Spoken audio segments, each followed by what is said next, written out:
नबी अलैहिस्सलाम ने फरमाया सूद जिन लोगों पर लाजिम था उस सूद को मैं खत्म करता हूं।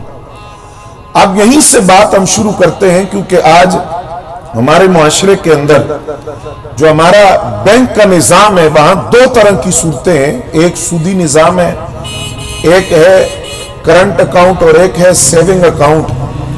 आप जानते हैं कि बाद लोग जानबूझकर जानते हुए सेविंग अकाउंट के अंदर अपनी रकम रखवाते हैं, उस पे जो मुनाफा मिलता है वो सूद होता है, जबकि कुरान मजीद का वाज़ेह ऐलान है कि सूद खाने वाले अपने पेट के अंदर जहन्नम की आग भर रहे हैं। नबी अलैहिस्सलाम ने मेराज की रात कुछ ऐसे लोगों को देखा जिनके जो पेट हैं वो मटके की तरह है, और वो मटका शीशे का मटका है और उसमें जो कुछ है वो नजर आ रहा है।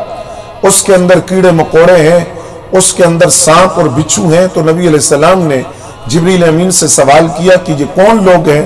तो अर्ज किया ये वो हैं जो सूद खाते हैं, सूद में उठते बैठते हैं, सूदी कारोबार करते हैं। तो नबी अलैहिस्सलाम ने खुतबा हज्जतुल वदा के मौका पर वाज़ेह ऐलान फरमाया कि सूद हराम है और आज के बाद सूद को कलअदम करार दिया जा रहा है। सूदी बुनियाद पर कोई कारोबार नहीं होगा। और ये सूद की नौसत देखिए, हजरत हबीब अजमी रदी अल्लाह तआला अन्हु का आपने नाम सुना होगा। हजरत हबीब अजमी रदी अल्लाह तआला अन्हु वो वली कामिल है कि जिनका कारोबार ही सूदी था, और यही तरीका था उनका। जब तक एक वली की निस्बत न मिली तो वो जाहिलियत वाली बू थी इनके अंदर कि ये कर्ज देते थे, सूद पर कर्ज वसूल करते थे, सूद पर कर्ज लेते थे। एक मर्तबा इसी तरह घर में राशन खत्म हुआ, हजरत हबीब अजमी का किसी ने कर्ज देना था, आप उसके घर गए, कर्ज मांगा सूद पर, कर्ज वो न दे सका, आप उसके घर से आटा उठा लाए, गोश्त उठा लाए, लकड़ियां उठा लाए। घर के अंदर जब खाना पकाया गया और हंडिया से ढक्कन हटाया गया तो वो एक ताफुन ज़दा गोश्त था जिससे बू आ रही थी और जिससे ताफुन फैल रहा था, क्योंकि वो सूद का था, हलाल माल का नहीं था। यही हजरत हबीब अजमी रदी अल्लाह तआला अन्हु इनके तौबा की वजह क्या बनी कि ये हजरत हबीब अजमी रदी अल्लाह तआला अन्हु जो इमाम हसन बसरी से निस्बत रखते थे, या अपने घर से सूदी कर्ज वसूल करने के लिए निकले तो छोटे छोटे बच्चे रास्ते में खेल रहे थे। उन्होंने आवाज देकर एक दूसरे से कहा वो सूद खोर आ रहा है। जो सूद खाता है और हराम का कारोबार करता है तो अपने दामन को बचाओ। अगर इसके कदमों से मिट्टी लग कर तुम्हारे वजूद पे पड़ गई तो इसकी नहुसत की वजह से कहीं हम जहन्नमी ना हो जाए। हजरत हबीब अजमी के कानों में ये बात पड़ी और आप इतने परेशान हुए कि नौबत यहां तक पहुंच गई है कि आज बच्चे भी मुझे ताना दे रहे हैं। तो हजरत हबीब अजमी रदी अल्लाह तआला अन्हु उस वक्त इमाम हसन बसरी की खिदमत में हाजिर हुए, तौबा की। तौबा करने के बाद जब आए, उन्हीं बच्चों के करीब से गुजरे तो डर था कि ये बच्चे तो नहीं जानते कि मैं तौबा करके आया हूं।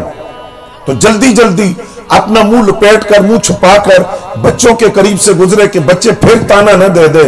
तो अब एक बच्चे ने बुलंद आवाज से बाकी बच्चों से कहा जल्दी जल्दी दौड़ कर आओ, अल्लाह का वली हबीब अजमी आ रहा है। अगर इसके कदमों से मट्टी और गर्द लगकर हमारे वजूद पे पड़ गई तो इसकी विलायत की वजह से और अल्लाह की दोस्ती की वजह से रब्बे करीम हमें जन्नत के बागों में दाखिल कर देगा। वो इसलिए कि वो सूद से तौबा करके आए थे। तो नबी अलैहिस्सलाम की सीरत मुतहरा का आज का ये पहला पैगाम जो मैं आप हजरात की खिदमत में अर्ज कर रहा हूं, अल्लाह मुझे भी और आपको भी इस पर तौफीक अता फरमाए अमल की, कि सूद हराम है। और नबी अलैहिस्सलाम ने खुतबा हज्जतुल वदा के मौका पर यह ऐलान किया कि ज़माने जाहिलियत की सारी रस्मों को मैं खत्म करने का ऐलान करता हूं, और बतौर खास आपने सूद का जिक्र किया कि मैं हर तरह का सूद, किसी किस्म का भी सूद हो, उसको खत्म करने का ऐलान करता हूं। दूसरा, ज़माने जाहिलियत के अंदर शराब नोशी आम थी। हम जिस तरह आज हमारे यहां लोग खाना खाते हैं तो कोल्ड ड्रिंक साथ रखते हैं, कोई ना कोई बोतल साथ रखी होती है, कोल्ड ड्रिंक पीते हैं खाने के साथ, एक रस्म और रिवाज बन गया है। इसी तरह अरबों के अंदर यह दस्तूर था कि खाने के दस्तरख्वान पर शराब जरूर होती थी। शराब उनकी घुट्टी में थी और शराब छोड़ना यह उनके तसव्वुर में भी नहीं था।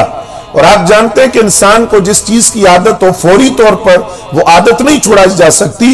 ये इस्लाम का हुस्न है کہ اسلام نے تدریجاً ایسی باتوں کو ختم کیا۔ مثلا سب سے پہلے قرآن نے کہا کہ اس کے اندر نفع بھی ہے اور نقصان بھی ہے، لیکن اس کا نقصان اس کے نفع سے بڑا ہے۔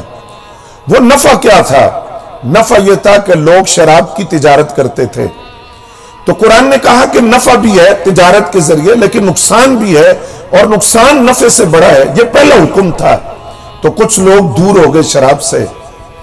اچھا، پھر قرآن نے دوسرا حکم جاری کیا کہ اے ایمان والو، نشے کی حالت میں نماز کے قریب نہ جاؤ۔ شراب کچھ اور کم ہو گئی، حرام نہیں قرار دی گئی، لیکن کہا کہ نماز کے قریب نہ جاؤ نشے کی حالت کے اندر، تو شراب کا مسئلہ اور کم ہو گیا، احتیاط اور ہو گئی۔ تیسرا حکم آیا جس میں کہا گیا کہ شراب نجس ہے، پلید ہے اور حرام ہے۔ اب جس وقت قرآن کا یہ حکم آیا تو حضرات آج ہم نعرہ تو لگاتے ہیں غلامی رسول میں موت بھی قبول ہے، لیکن یہ منظر میں آپ کو دکھانے لگا ہوں۔ جس وقت یہ حکم آیا تو نبی علیہ السلام نے اعلان کیا کہ شراب حرام ہو گئی ہے۔ جن تک یہ بات پہنچی، جنہوں یہ اعلان نہیں سنا، صحابہ آقا کریم کا پیغام لے کر ان کے دروازوں تک گئے اور دستک دے کر کہا کہ شراب حرام ہو گئی ہے۔ اگر کسی کے ہاتھ میں شراب کا جام تھا تو اس نے زمین پر مار کر اسی وقت توڑ دیا۔ اگر کسی کے منہ میں شراب کا گھونٹ تھا تو اس نے فوراً زمین پہ پھینک دیا۔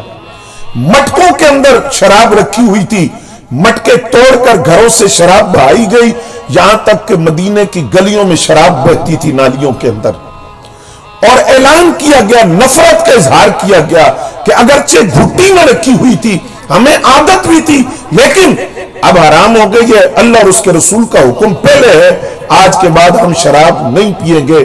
شراب گلیوں کے اندر بہتی ہوئی نظر آتی تھی، اور آپ حضرات کے علم میں یہ بھی ہوگا کہ یہ جو آیت ہے قرآن کی جس کے اندر شراب کو حرام قرار دیا گیا، یہ موافقات عمر میں سے ہے۔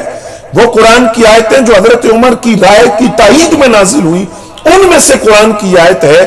حضرت فاروق اعظم تھے، بار بار حضور سے عرض کرتے تھے، حضور آپ اللہ کی بارگاہ میں عرض کریں کہ شراب حرام ہو جائے۔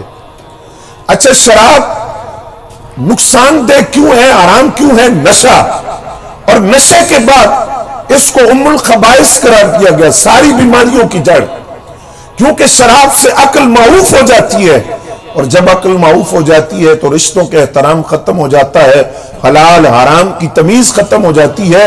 حضرت امام باقر رضی اللہ تعالیٰ عنہ فرماتے ہیں شراب اس طرح ہے جس طرح بندہ گھر کے اندر سارے گناہ اکٹھے کر لے، جھوٹ بھی ہے، غیبت بھی ہے، چوری بھی ہے، ڈاکہ بھی ہے، زنا بھی ہے، سارے گناہوں کو ایک گھر میں اکٹھا کر کے اس گھر کو تالا لگا دے، اس تالے کی چابی کو شراب کہا جاتا ہے۔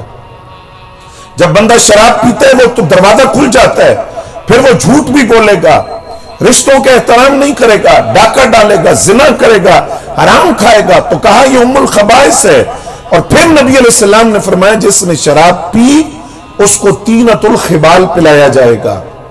طینۃ الخبال کیا ہے؟ فرمایا جہنمیوں کی پیپ اور خون ہے، اور یہ اس قدر زہر آلود چیز ہے کہ اگر اس کا ایک قطرہ زمین پہ پھینک دیا جائے، طینۃ الخبال جو شرابیوں کو پلایا جائے گا، ایک قطرہ زمین پہ پھینک دیا جائے، زمین سبزہ اگانا چھوڑ دے، اور اس کی بو کی وجہ سے لوگوں کے دماغ پھٹ جائیں، جانوروں کے دماغ پھٹ جائیں، اس قدر بو ہے۔ اور آقا کریم نے فرمایا یہ اس کو پلایا جائے گا جو شراب نوشی کرتا ہے۔